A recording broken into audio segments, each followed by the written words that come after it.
দর্শক, শেখ মুজিবুর রহমানের বাড়ি ভাঙচুর করায় বাজে মন্তব্য করেছেন অভিনেত্রী শাওন। অভিনেত্রী শাওনের এই বক্তব্যকে কেন্দ্র করে এবার তার বাড়িতেই আগুন জ্বালিয়ে দিয়েছেন ছাত্র জনতা। অবশেষে তাকে গ্রেপ্তার করা হয়েছে। গণধোলাই দেওয়া হচ্ছে আওয়ামী লীগ নেত্রী ও নেতা। বাড়ি ভাঙচুর চলছে দুদিন যাবৎ ধরে, এমনকি অনেক আওয়ামী লীগ নেতা কর্মীদের বাড়িও ভাঙচুর হচ্ছে। অবশেষে এসব ভাঙচুরকে কেন্দ্র করে কয়েকজন আওয়ামী লীগের পক্ষে কথা বলছে, এমনকি ছাত্রদেরকে সরাসরি হুমকি দেওয়া হচ্ছে। এই ঘটনাকে কেন্দ্র করে এবার যারাই এরকম বক্তব্য দিচ্ছে তাদের বাড়িতেও হামলা হচ্ছে। পিনাকি ভট্টাচার্য বলেছিলেন যে শাওন তিনি ছাত্রদের বিরুদ্ধে কথা বলেছে, তারপর পরে দেখা গিয়েছে ছাত্র জনতা তার বাড়িতে আগুন লাগিয়ে দিয়েছে, এমনকি গানে গানে তার বাড়িতে আগুন লাগানোর দৃশ্য দেখা গিয়েছে।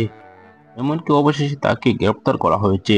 আওয়ামী লীগের সাধারণ সম্পাদক ওবায়দুল কাদেরের বাড়িতে আগুন দেওয়া হয়েছে, আরো শামীম ওসমানের বাড়িতে আগুন দেওয়া হয়েছে, পররাষ্ট্রমন্ত্রীর বাড়িতে আগুন দেওয়া হয়েছে আমির হোসেন আমুর বাড়িতেও।